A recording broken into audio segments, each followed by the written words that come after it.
ये आकाशवाणी रायपुर है। प्रादेशिक समाचार बुलेटिन के साथ मैं विभाष कुमार झा।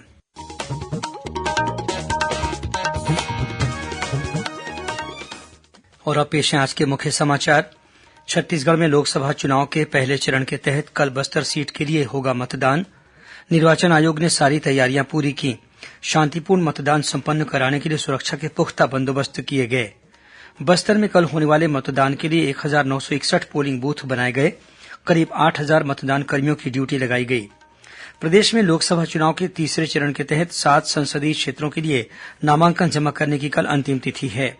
आज 64 उम्मीदवारों ने नामांकन दाखिल किए। और भारतीय सेना में भर्ती के लिए ऑनलाइन संयुक्त प्रवेश परीक्षा की तारीखें घोषित कर दी गई हैं।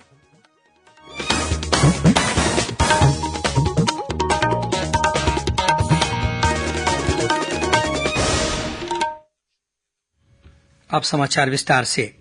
प्रदेश में लोकसभा चुनाव के पहले चरण के तहत बस्तर संसदीय क्षेत्र में कल 19 अप्रैल को मतदान होगा।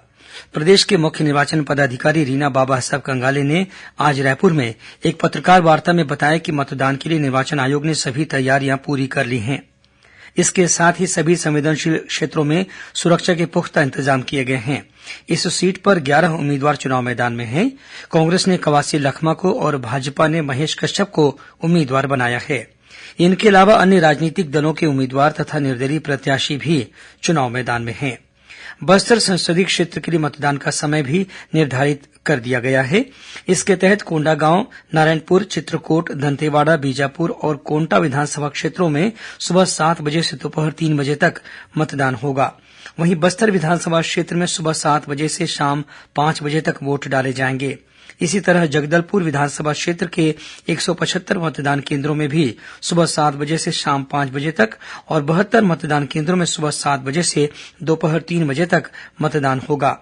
मतदान के दिन कल कोंडागांव, नारायणपुर, बस्तर, दंतेवाड़ा, बीजापुर और सुकमा जिले में सार्वजनिक तथा सामान्य अवकाश घोषित किया गया है। वहीं श्रम विभाग ने श्रमिकों के लिए भी सवैतनिक अवकाश घोषित किया है। चुनाव आयोग के निर्देश के तहत बस्तर संसदीय क्षेत्र में मतदान समाप्त होने तक शुष्क दिवस घोषित किया गया है। इस दौरान मदिरा दुकानें बंद रहेंगी। बस्तर संसदीय क्षेत्र में इस बार 1961 मतदान केंद्र बनाए गए हैं। इनमें से 61 को संवेदनशील और 196 मतदान केंद्रों को अति संवेदनशील घोषित किया गया है। मतदान के लिए 7,844 मतदान कर्मियों को तैनात किया गया है। इनके अलावा 2,000 से अधिक कर्मचारियों को रिजर्व रखा गया है।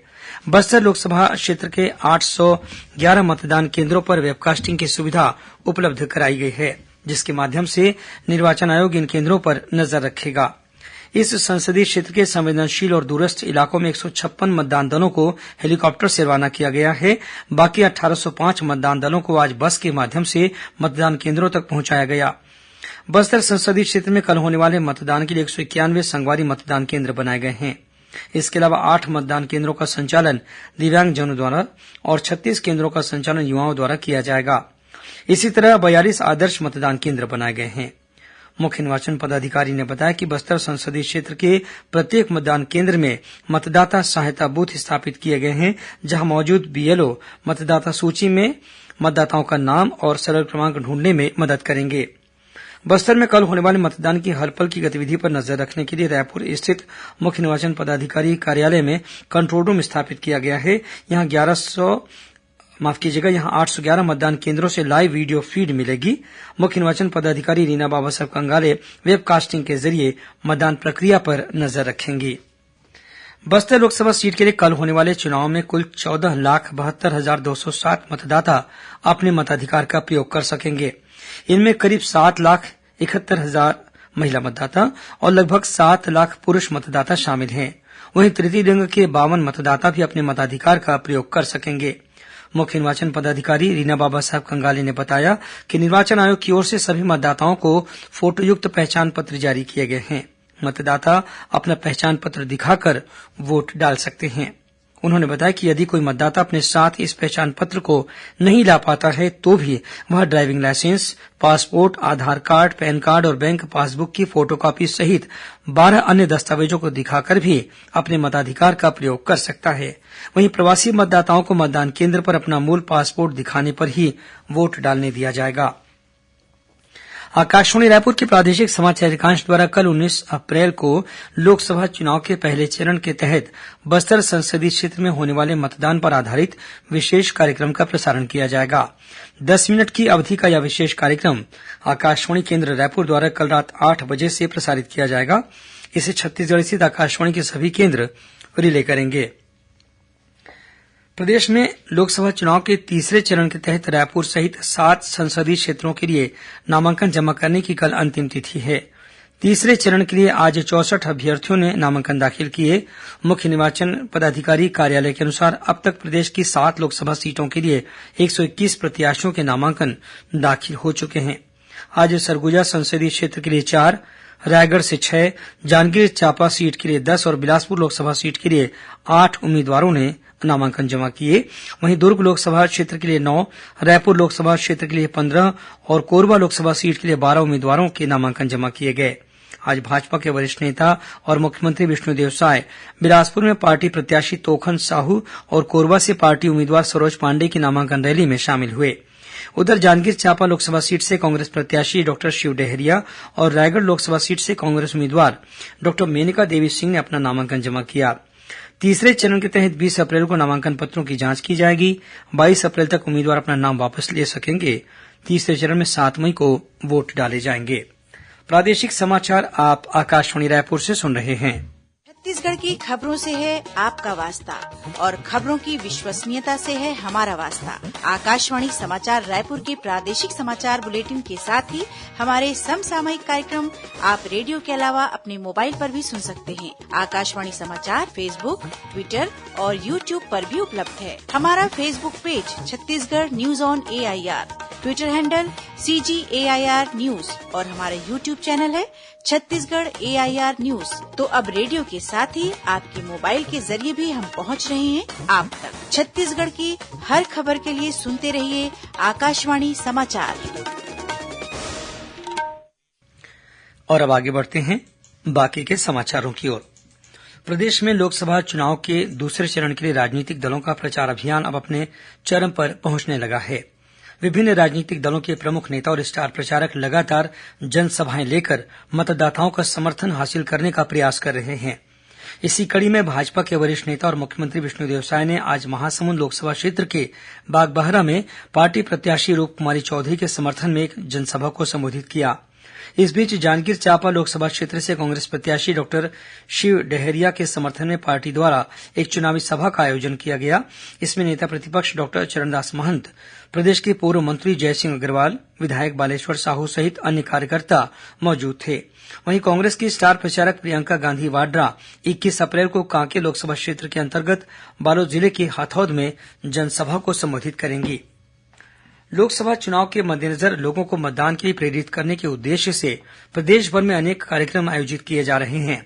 इसके तहत राजनांदगांव जिले में रोजगार की तलाश में अन्य राज्यों में गए श्रमिकों को मतदान के लिए प्रेरित करने के उद्देश्य से एक मुहिम शुरू की गई है। ऐसे श्रमिक परिवारों को मतदान के दिन वापस बुलाने के लिए वीडियो कॉल किया जा रहा है। वहीं रायगढ़ में जिला प्रशासन ने मतदाताओं को प्रेरित करने के लिए नेवता तुहर द्वार अभियान शुरू किया है। इसके तहत जिले के सभी 7 विकास खंडों में ग्रामीण महिलाएं तख्ती और स्लेट में नारा लिखकर लोगों के घर घर जा रही हैं। मुंगेली जिले के लोरमी विकास खंड में स्थित सेमरसल गांव में विवाह कार्यक्रम के दौरान मतदान करने की शपथ दिलाई गई। उधर जांजगीर में नैला रेलवे स्टेशन से हाई स्कूल तक महिलाओं ने स्कूटी रैली निकालकर मतदाता जागरूकता का संदेश दिया। इसी जिले में शिवरीनारायण स्थित त्रिवेणी संगम में दीपदान कर लोगों ने मतदान करने के लिए प्रेरित किया। यहां बीते 15 दिन में 1 लाख से अधिक नागरिकों ने मतदाता संकल्प पत्र भरा है। भारतीय सेना में भर्ती के लिए ऑनलाइन संयुक्त प्रवेश परीक्षा की तारीखें घोषित कर दी गई हैं।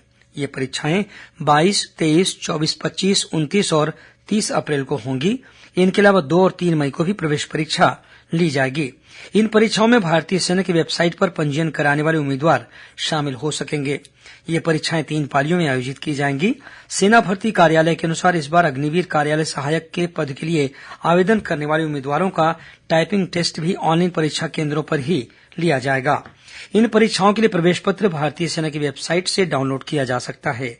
छत्तीसगढ़ में रायपुर के अलावा भिलाई, दुर्ग, बिलासपुर और जगदलपुर को परीक्षा केंद्र बनाया गया है। और कुछ खबरें संक्षेप में।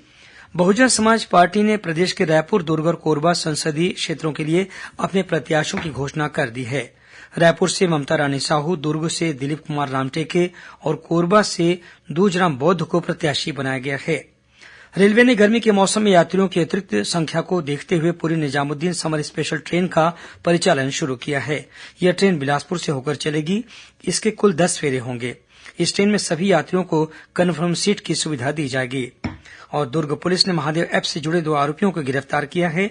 पुलिस के अनुसार ये दोनों लोगों को कम समय में अधिक पैसा कमाने का लालच देकर उनके नाम से फर्जी सिम के साथ बैंक खाता खोलकर ऑनलाइन सट्टे के जरिए रुपयों का लेन देन करते थे। इनके पास से अनेक फर्जी सिम कार्ड और चेकबुक बरामद किए गए हैं। अंत में मुख्य समाचार एक बार फिर। छत्तीसगढ़ में लोकसभा चुनाव के पहले चरण के तहत कल बस्तर सीट के लिए होगा मतदान। निर्वाचन आयोग ने सारी तैयारियां पूरी की। शांतिपूर्ण मतदान संपन्न कराने के लिए सुरक्षा के पुख्ता बंदोबस्त किए गए। बस्तर में कल होने वाले मतदान के लिए 1961 पोलिंग बूथ बनाए गए। करीब 8000 मतदान कर्मियों की ड्यूटी लगाई गई। प्रदेश में लोकसभा चुनाव के तीसरे चरण के तहत 7 संसदीय क्षेत्रों के लिए नामांकन जमा करने की कल अंतिम तिथि है। आज 64 उम्मीदवारों ने नामांकन दाखिल किए और भारतीय सेना में भर्ती के लिए ऑनलाइन संयुक्त प्रवेश परीक्षा की तारीखें घोषित कर दी गई हैं। इसी के साथ प्रादेशिक समाचार बुलेटिन समाप्त हुआ। नमस्कार।